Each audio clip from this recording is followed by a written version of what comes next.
अस्सलाम वालेकुम दोस्तों, तुसीं देख रहे हो अपना पंजाब टीवी ते मैं तुहाडा मेज़बान अफजाल अहमद।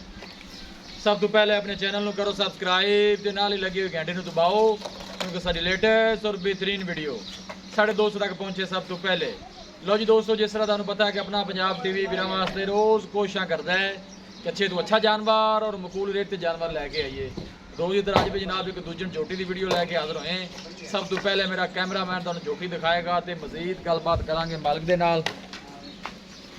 आला क्वालिटी के जानवर मिलते हैं जनाब अपना पंजाब टीवी ते। प्योर नीली की जनाब झोटी है, दूसरा वारा जनाब सुंदी है, कद शान बड़ा आला जनाब, आप देख सकते हो। जानवर दिखाने की इंशाल्लाह जनाब पूरी तसल्ली करावांगे।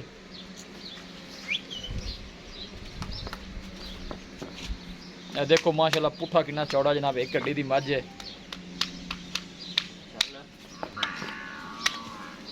ऑर्डर क्वालिटी माशाल्लाह बड़ी लाजवाब है, देख सकते हो। दूसरा वारा जनाब झोटी सुंदी है।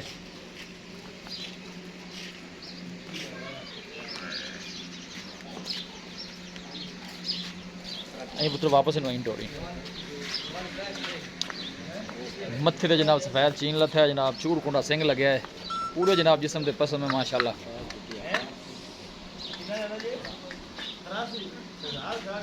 टुरन दे काका इन अगे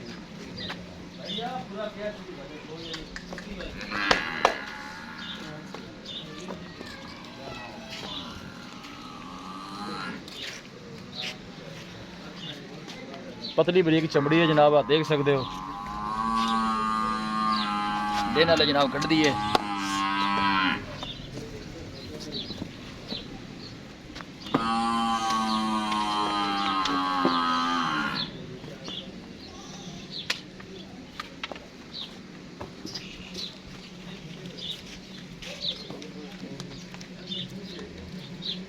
दुनी कौड़ी जनाब बिल्कुल नहीं है, मझ दी है, देख सकते हो।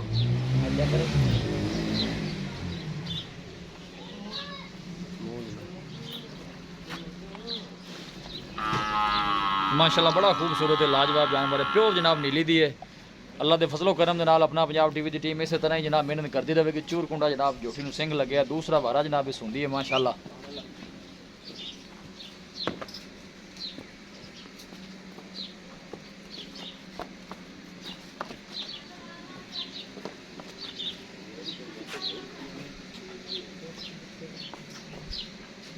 टोरो जी वापस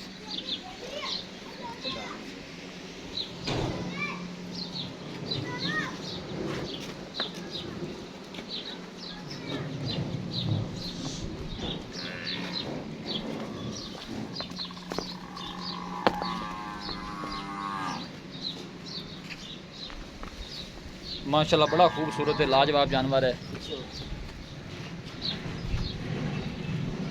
आगे जान दो जी।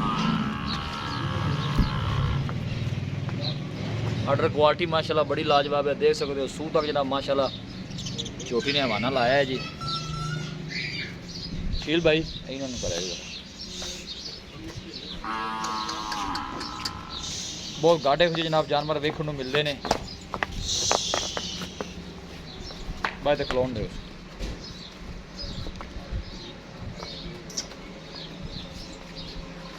प्योर जनाब नीली की झोटी है माशाल्लाह।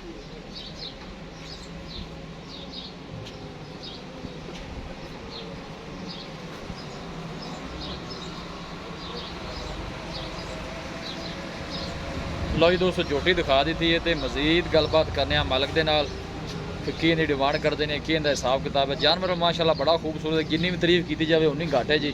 लोकेशन भी इन्होंने दसदा जाए, तहसील दीपालपुर जिला उकाड़ा। माशाल्लाह बड़ा खूबसूरत है, लाजवाब जानवर है जी।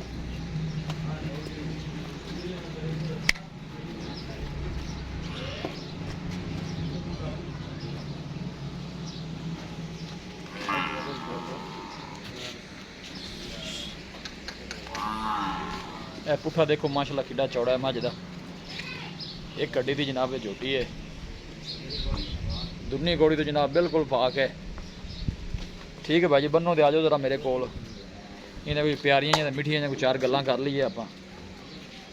इत्थे आ जाओ, मझ दे कोल ही आ जाओ। अस्सलाम वालेकुम जी। वालेकुम अस्सलाम। कीर भाई की हाल है? तबीयत से ठीक है? तो झोटी जी आप दिखाई है जी, हाँ जी, सब तो पहले तुम ये दसना है कि सूआ ने हम कितना सोना दूजा वार गारंटी ना दूसरा बार है गारंटी है दिन किन्ने को कट दी सोन अभी 10 दिन लगे आता 8-10 दिन वाले कट दी है ये केड़ी नस्ल दी जोटी एक प्योर लीची नीली दी जोटी है हाँ जी तो कि अपना इलाका भी है नीली का ही गिना जाता नीली का इलाका लेकर अगर सारे कोण के सारे नीली है माशाल्लाह नीली है जी ऐसे नीली बेचे तो मोड़े पहले बारे तो किने दूध का रिकॉर्ड का पता कि दूध कितना को कर दी रही ये अफजाल भाई पहले बारे कर दी 23-24 है 23 लीटर दूध कर दी रही है हल्लू चंगी बनती है चंगी बनती जो आ चंगा माशाल्लाह खाना छना ਦੀ ਸਾਫ ਹੈ ਬਿਲਡਿੰਗ गारंटी ਬਰੋੜੀ होंदी साडी गारंटी ਉਹ ਤੁਹਾਡੀ ਜ਼ਿੰਮੇਵਾਰੀ ਹੋਏਗੀ ਡਿਮਾਂਡ ਇਹਦੀ ਕੀ ਕਰਦੇ ਜੇ ਪਿਆਰ ਮੁਹੱਬਤ ਦੀ ਝੋਟੀ ਆਪਾਂ ਕਿੰਨੇ ਦੀ ਦੇਣੀ ਹੈ मोल देंदा भावे 6 लाख कर ली ਜੀ ਜੀ 4.5 लाख 4.5 ਲੱਖ ਦੀ ਮੱਝ ਦੇਣੀ ਹੈ 4.5 ਜਿਹੜਾ 30 ਲਿਆਜ਼ ਹੋ ਜਾਣਾ ਕੋਈ ਮਾੜੇ ਭਰਾ ਵਾਸਤੇ ਉਹ ਜਰਾ ਦੱਸ ਦਿਓ ਫਾਈਨਲ ਜਾਂ ਮਕਬੂਲ ਜੀ ਰੋਜ਼ੀ ਰੱਖ ਕੇ ਕਿ ਆਪਾਂ ਇੰਨੇ ਦੀ ਝੋਟੀ ਦੇ ਦੇਣੀ ਨਾਲ ਭਾਈ ਜਿਹੜਾ ਭਰਾ ਵੇਖੇ ਜਿਹਨੂੰ ਮਾਝ ਦਾ ਪਤਾ ਹੈ ਉਹ ਤਾਂ ਮੁੱਲ ਨੂੰ ਸਮਝਦਾ ਕੁਝ ਨਹੀਂ ਹੁੰਦੀ ਤਾਂ ਭਾਵੇਂ ਕੋਈ ਆਕੇ ਰੱਖਦਾ ਵੀ ਮਾਝ ਦਾ 4.5 ਬਣੇ ਜੀ ਜੀ ਲੇਕਿਨ ਜਿਹੜਾ ਇਸ ਗੱਲ ਇਹ ਚੀਜ਼ ਨੂੰ ਸਮਝੇਗਾ ਇਨਸ਼ਾਅੱਲਾ ਮੁੱਲ ਦਾ ਕੋਈ ਨਹੀਂ 10 ਲੱਖ ਦਾ ਪਲੱਸ ਕਰਦੇ 4 ਲੱਖ ਤੇ 40 ਦਾ 4 ਲੱਖ 40 ਦੀ ਫਾਈਨਲ ਆਪਾਂ ਦੇਣੀ ਹੈ ਜੀ ਠੀਕ ਹੋ ਗਿਆ ਸ਼ਕੀਲ ਭਾਈ ਬੜੀ ਮਿਹਰਬਾਨੀ ਦਿਖਾਓ ਜੀ ਕੈਮਰਾਮੈਨ ਸਾਹਿਬ ਨਜ਼ਰ ਇੱਕ ਦਫਾ ਫਿਰ ਝੋਟੀ ਨੂੰ ਮਰਵਾ ਦਿਓ ਲਓ ਜੀ ਦੋਸਤੋ ਸ਼ੌਕੀਨ ਹਜ਼ਰਾਤ ਜਿਹੜੇ ਨੇ ਉਹ ਜਨਾਬ ਨੂੰ ਪਛਾਣ ਸਕਦੇ ਨੇ ਜਿਨ੍ਹਾਂ ਨੂੰ ਪਤਾ ਹੈ ਕਿ ਕੀ ਚੀਜ਼ ਹੈ ਜੀ ਪਿਓਰ ਮਾਸ਼ਾਅੱਲਾ ਜਨਾਬ ਨੀਲੀ ਦੀ ਝੋਟੀ ਹੈ ਨਸਲ ਜ਼ਾਤ ਬੜੀ ਆਲਾ ਹੈ ਨਾਲੇ ਆਪਾਂ ਆਪ ਹਲ ਦਿਨ ਜਨਾਬ ਤਕਰੀਬਨ 10 ਕੋ ਕੱਢਦੀ ਹੈ 4.5 ਲੱਖ ਰੁਪਏ ਜਨਾਬ ਮਾਲਕਾਂ ਨੇ ਡਿਮਾਂਡ ਕੀਤੀ ਔਰ ਕਹਿੰਦੇ ਨੇ ਕਿ 440 ਜੋ ਫਾਈਨਲ ਜਨਾਬ ਇਹ ਝੋਟੀ ਦੇ ਦੇਵਾਂਗੇ ਕਿਸੇ ਵੀ ਸਾਡੇ ਵੀਰ ਬਾਈ ਨੇ ਜਾਨਵਰ ਖਰੀਦਣਾ ਹੋਵੇ ਸਾਡਾ ਰਾਬਤਾ ਨੰਬਰ ਹੈ 0301 45 52 144 0301 45 52 144 ਇਸ ਨੰਬਰ 'ਤੇ ਸਾਡੀ WhatsApp ਬਣੀ ਹੈ ਅਸੀਂ ਉਮੀਦ ਕਰਨੇ ਹਾਂ ਕਿ ਸਾਡੇ ਦੋਸਤਾਂ ਨੂੰ ਅੱਜ ਦੀ ਵੀਡੀਓ ਬੇहद ਪਸੰਦ ਆਵੇਗੀ ਵੀਡੀਓ ਪਸੰਦ ਆਵੇ ਲਾਈਕ ਤੇ ਸ਼ੇਅਰ ਜ਼ਰੂਰ ਕਰੋ ਮਿਲਾਂਗੇ ਇੱਕ ਅੱਛੇ ਔਰ ਲਾਜਵਾਬ ਵੀਡੀਓ ਦੇ ਨਾਲ ਆਪਣੇ ਮੇਜ਼ਬਾਨ ਅਫਜ਼ਾਲ ਅਹਿਮਦ ਨੂੰ ਦਿਓ ਇਜਾਜ਼ਤ ਅੱਲਾ ਨਿਗਹਿਬਾਨ